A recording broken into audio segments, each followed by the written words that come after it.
मेरा नाम धर्मेंद्र बल ताराचंद है।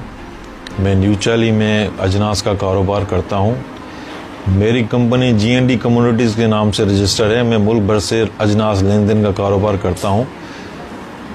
कल मुझे एक फ़ोन आया कि आपके ऊपर कश्मोर थाने में एक FIR दर्ज की गई है, जो मुझे एक व्हाट्सएप के थ्रू भेजी गई। वो FIR मैंने देखी तो जिस बंदे ने मुझ पे FIR की है उससे ना मेरा कोई लेन देन था ना है, ना मैं उसको जानता हूँ।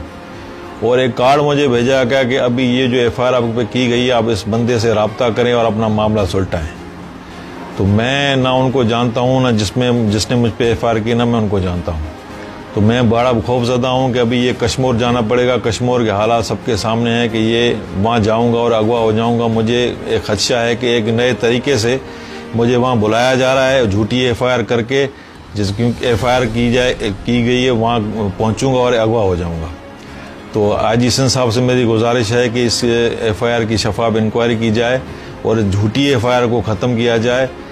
हमारा यहाँ हिंदू कम्युनिटी का कारोबार करना बहुत मुश्किल होता जा रहा है, बल्कि नामुमकिन होता जा रहा है। हमें मजबूर किया जा रहा है कि हम पाकिस्तान छोड़ के चले जाएं। जनाब आला, हमारी गुजारिश है कि इस झूठी FIR पे नज़रसानी की जाए और उसको ख़त्म किया जाए और उसकी शफाफ इंक्वायरी कराई जाए, वरना हम पाकिस्तान छोड़ने पे मजबूर हो जाएंगे।